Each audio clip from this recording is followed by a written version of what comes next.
Hi all, welcome to day 10 of SQL by Affordable AI. So last lecture में हमने देखा था कि ऑपरेटर क्या होता है। उसमें हमने एंड और इन, नॉट इन, बिटवीन और नॉट बिटवीन देखा था। ठीक है, आज के लेक्चर में हम देखते हैं कि डिस्टिंग क्या होता है। उसके बाद देखेंगे ऑर्डर बाय क्या होता है, जिसमें हम अपने डाटा को असेंडिंग और डिसेंडिंग ऑर्डर में सेट कर सकते हैं। उसके बाद लिमिट क्या होता है वो देखेंगे। ठीक है, अब देखो, एक बार डिस्टिंग रन करने से पहले मैं आपको एक बार पूरा डाटा फेच करके दिखा देता हूँ। एग्जीक्यूट करूंगा तो आप देखो हमारे पास 101 से लेके 106 तक का डाटा अवेलेबल है। ठीक है, सो डिस्टिंग क्या बोलता है हमें कि अगर आपके टेबल में डुप्लीकेट डाटा हो तो मैं आपको उसमें से सिर्फ यूनिक डाटा ही विजिबल कराऊंगा। ठीक है, फॉर एग्जांपल अगर 105 या 104 ये दो बार प्रेजेंट है यहाँ पे, मतलब पूरा डाटा डुप्लीकेट है हमारे पास present, तो ये एक ही बार दिखेंगे 104 को, इसे दो दो बार नहीं दिखाएंगे। ठीक है, सो उसके लिए क्या करते हैं, हम पहले डुप्लीकेट डाटा इंसर्ट कर लेते हैं टेबल के अंदर। हमने ऑलरेडी इंसर्ट की कमांड रन लिखी हुई है तो उसे ही लेके हम रन कर देते हैं। सिलेक्ट करके एग्जीक्यूट, हम अपने टेबल को इससे पिच करते हैं सिलेक्ट कमांड से। अगर आप प्रॉपरली अपना टेबल देख पाओ तो आपके पास अभी 105, 106 और 105, 106 डुप्लीकेट है। ठीक है, मतलब आपके टेबल में डुप्लीकेट डाटा प्रेजेंट। ठीक है, यूनिक सॉरी डिस्टिंग क्या बोलता है, मैं आपको सिर्फ यूनिक डाटा शो करूंगा। ठीक है, तो डिस्टिंग की कमांड किस तरह से लिखी जाती है वो देखते हैं हम। सिलेक्ट करो डिस्टिंग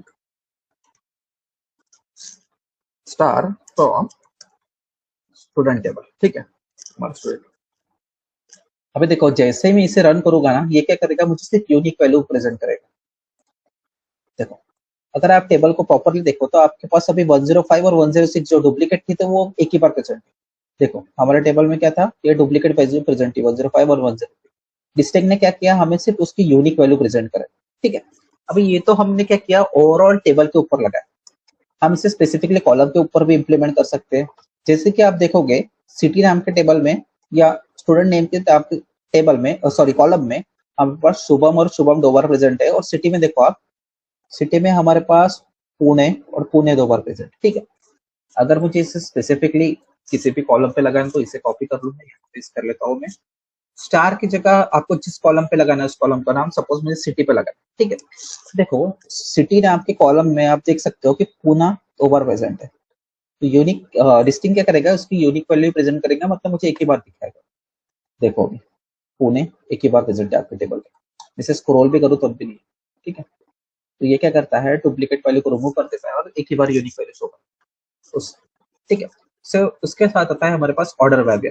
ठीक है, सॉरी, किसी भी ऑर्डर को अगर किसी भी डाटा को हमें असेंडिंग या डिसेंडिंग ऑर्डर में प्लेस करना है तो with the help of order by भी कर सकते हैं। ऑर्डर बाय हमारे टेबल के डाटा को ऑर्डर मतलब फेच कराता है। बट इससे हम कॉपी कर लेते हैं एक बार करके। इसी कमांड में हम थोड़ा चेंजेस करते हैं, यहाँ पे ऑर्डर बाय कर देते हैं। अभी आपको बताना है किस कॉलम के बेस पे आपको इसको ऑर्डर करना है। ठीक है, फॉर एग्जाम्पल मुझे सिटी कॉलम जो हमने लिया है उसके कॉलम के बेस पे हम ऑर्डर करते हैं। अगर मैं यहाँ पे कुछ नहीं लिखता हूँ, या ASC मतलब होता है हमारा असेंडिंग, DESC होता है मतलब अपना डिसेंडिंग। ठीक है, अगर मैं यहाँ पे कुछ नहीं लिखता हूँ तो ये क्या होता है, असेंडिंग ऑर्डर में प्रीडिफाइंडली ये अपने डाटा को चेंज कर लेगा। ठीक है, अगर यहाँ पे मैं एक्सप्लिसिटली लिखता हूँ, ASC भी लिख सकता हूँ, वो भी चल जाएगा अपना। नहीं लिखोगे तब भी तो ऑलरेडी डिफॉल्ट असेंडिंग रहता है उसका। इसलिए अगर मैं इसे एग्जीक्यूट करूँ, आप देखो स्टार्टिंग में अभी पुणे है फिर हैदराबाद, इसे एग्जीक्यूट करता हूँ मैं। देखो पहले क्या आ गया, हैदराबाद आ गया, मुंबई आ गया, नागपुर आ गया। ठीक है, असेंडिंग ऑर्डर में ये सिटी के बेस पे हमारा डाटा ऑर्डर हो चुका है। इसे ही अभी मैं DES से करता हूँ, मतलब क्या होता है, डिसेंडिंग ऑर्डर। जैसे लोगा में और इसे एग्जीक्यूट करो, देखो पहले पुणे आ गया फिर नासिक आ गया। ठीक है, ऑर्डर बाय करता है हमारे डाटा को असेंडिंग या डिसेंडिंग ऑर्डर में ऑर्डर कर लेता है। ठीक है, अभी मैं पूरे के पूरे डाटा के साथ भी कर सकता हूँ ऑर्डर बाय। ऑर्डर बाय के साथ हमें बताना पड़ता है कि आपको किस कॉलम के बेस पे इसे ऑर्डर करना है असेंडिंग। अभी मैं इसे स्टूडेंट नेम के बेस पे करता हूँ, चलो। यस, ठीक है, हाँ ये ऑर्डर। अगर मैं यहाँ पे कुछ नहीं लिखूंगा तो ये बाय डिफॉल्ट असेंडिंग ले लेगा। एग्जीक्यूट करता हूँ मैं, तो आप देखो अक्षय आ गया ऊपर, उसके बाद प्रतीक आया, रोहित आया। देख लो आईडी हमारी चेंज है सब। ठीक है, अभी असेंडिंग ऑर्डर में इसलिए पहले आ गया। हमने किस कॉलम के बेस पे लिखा था, नेम के बेस पे हमें ऑर्डर बाय करो। इसी तरह मैं अगर DESC कर लेता हूँ तो इसे एग्जीक्यूट करता हूँ, तो आप देखो यहाँ पे शुभम शुभम पहले आ चुका। ठीक है, इस तरह से हम अपने डाटा को असेंडिंग या डिसेंडिंग ऑर्डर में क्या कर सकते हैं, फेच करा सकते हैं with the help of order by. आपको ऑर्डर बाय समझ गया, असेंडिंग और डिसेंडिंग ऑर्डर। लिमिट समझने से पहले मैं आपको एक चीज बताना चाहूंगा। देखो, हमारे पास एक डाटाबेस में हमारे पास मल्टीपल टाइप्स ऑफ टेबल। अभी तो ये हमने डाटाबेस खुद से क्रिएट किया और इसके अंदर हमने टेबल इंसर्ट किया, ठीक है। हमारे पास आप अगर देख सको यहाँ पे एडवेंचर वर्क नाम का डाटाबेस है, ठीक है। ये डाटाबेस मैंने इंपोर्ट किया है डाउनलोड, ठीक है। आप अगर देखो इसके अंदर मल्टीपल टाइप्स ऑफ टेबल देख सकते हैं, ठीक है। सो अगर आपको एडवेंचर वर्क नाम का डाटाबेस चाहिए तो आप सिर्फ गूगल पे जाइए, ठीक है। गूगल में जाके क्या कीजिए, सिर्फ adventure work database for MySQL search कीजिए, सेकंड ऑप्शन में आइए।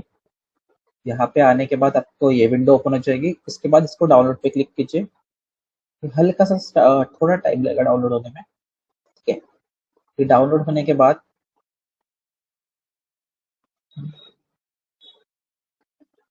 ठीक है, डाउनलोडिंग में चले गया, मुझे अभी के लिए नहीं चाहिए, मैंने ऑलरेडी डाउनलोड करके रखा है, ठीक है। आपको डाउनलोड होने के बाद ऐसे जिप फाइल मिलेगी जो आपके डाउनलोड फोल्डर में चली जाएगी, ठीक है।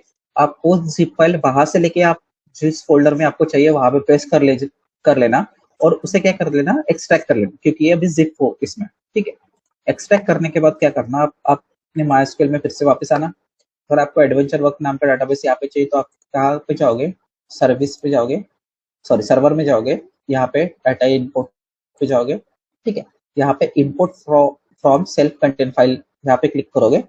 यहाँ से आप यहाँ पे अपना आपने देखो यहाँ पे मैंने क्या किया, इसे एक्सट्रैक्ट करके रखा है, इसे क्लिक करूंगा और ओके करूंगा, ठीक है। यहाँ पे देखो आपको डाटा मतलब आपका पाथ प्रॉपरली विजिबल। उसके बाद आप इंपोर्ट पे क्लिक करोगे, ठीक है, यहाँ पे इस ऑप्शन पे। उसके बाद स्टार्ट इंपोर्ट करो तो आपका इंपोर्टिंग स्टार्ट हो जाएगा। उसके बाद आप खत्म होने के बाद सक्सेसफुल लिख के आ जाएगा, ठीक है।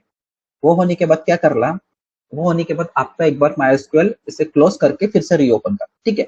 आप क्लोज करके रीओपन करोगे, उसके बाद आप क्या कर सकते हो, यहाँ पे आना, यहाँ पे आने के बाद न्यू क्वेरी टैब क्लिक करके आप यूज कर सकते हो। यूज क्या है,